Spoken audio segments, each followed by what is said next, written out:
I'm retiring tonight, Joe. Uncle Dana, UFC, everybody, thank you so much, man. I'm Triple C's out. PETR YAN is going to fight for the vacant UFC.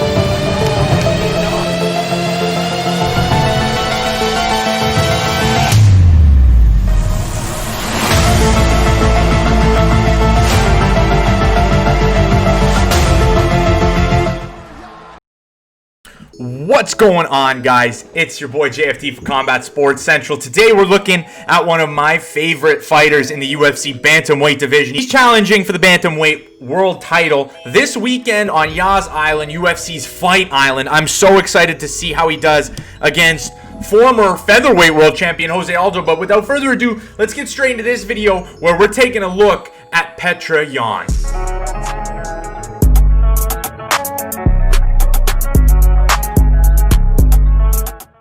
135 pounds might have lost its world champion, but if a division could survive any better, littered with top contenders, it's going to be the 135-pound bantamweight division. And although a legend at 145 steps down for his second ride at the new weight class, seeking a second championship belt, his opponent has fought through the toughest non-UFC MMA promotion on the planet that goes by the ACA, formerly known when Yan was fighting there as the ACB.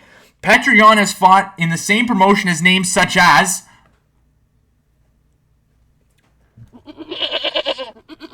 Yan only has one definitive recorded loss on his fighting resume. Coming in his amateur days, PETR YAN was stopped in the championship of Russian MMA Union tournament as an amateur. As an amateur, he'd also win 3 fights, but he'd step into the pro ranks pretty quickly.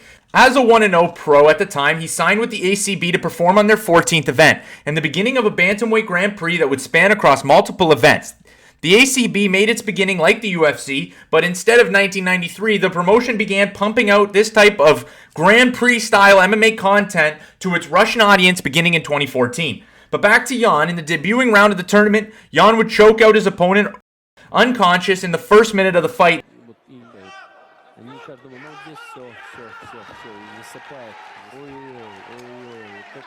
and then stopped Artur Mirzakyan in the finals, appearing on the 24th event amongst many other tournament finalists, notably the featherweight tournament champ and main event of the night, Zabit Magomedsharipov. Nonetheless, Yan would also stamp his name among the division's Grand Prix champions and would go on to fight in an ACB title fight against 11-0 Magomed Magomedov following the Grand Prix win in a battle of pro-undefeated Russian MMA fighters. Magomedov trains at the renowned DAG fighter amongst pros such as Said Nurmagomedov and Zabit Magomedsharipov. In the contest, Magomedov would pick up a closely contested 5-round split decision. So this is what I'm saying. It was his only decisive loss was as an amateur. This one was so close you could argue it going either way. But what was an amazing fight between the two evenly matched mixed martial artists, the fight warranted a rematch a year later. The fight again would go all 5 scheduled 5 championship rounds, except for the result of this fight would be the opposite. Yan would pick up a unanimous decision, keeping the fight on the feet and in areas he'd find the most success.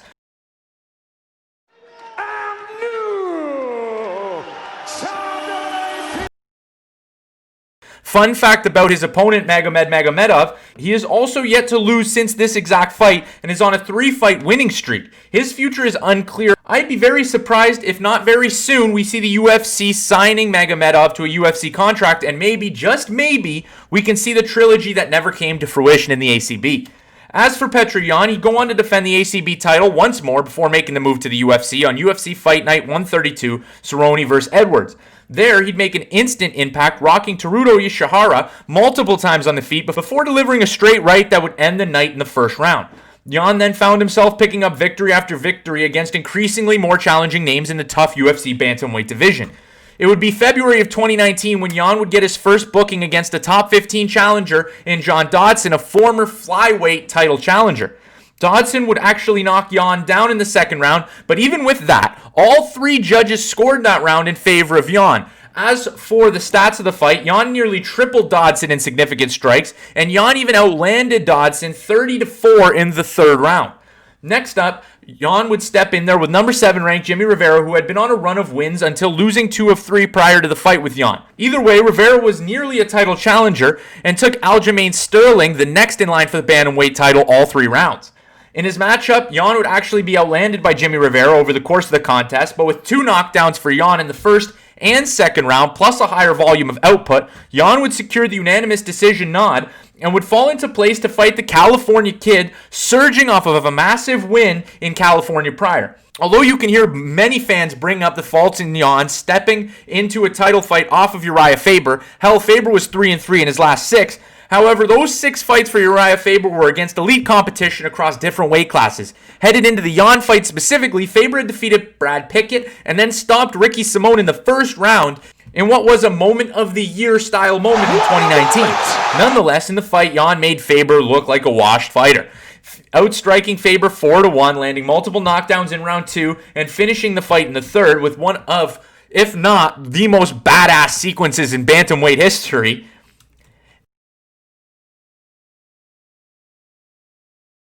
And with the finish win, Jan would catch the eye of not only fans around the world, but more importantly, the eye of head honcho Dana White. White, who immediately after Henry Cejudo would announce his retirement, would quickly place Jan in to fill that void in a title fight. Got Sterling and Jan saying maybe they should fight for the title. It's Peter Yan and somebody. That will come to fruition this Saturday night, barring either man missing weight. Now, what that means is the ACB might have a world champion at bantamweight, a top 3 fighter at featherweight, and a top 10 fighter at flyweight, Askar Askarov, Zabit Magomed Sharipov, and Petr Yan, respectively, which would be a huge accomplishment for an organization that I don't hear brought up enough next to Bellator MMA, which I think the ACB competition-wise and strength of fighter-wise, I would say the ACB outranks Bellator in my opinion. And if you don't believe me, go check out some of their shows. They stream on multiple different streaming platforms. It's easy to look up, Google it if you want to see it. But without further ado, that will end today's video. Make sure you guys like the video if you learned something today. Subscribe to the channel if you enjoy MMA content. And leave a comment who you think is going to win Saturday night in this barn burner, Petr Yan or Jose Aldo. Let me know all that and more in the comment section below. But again, that'll do it for today, guys. Peace out.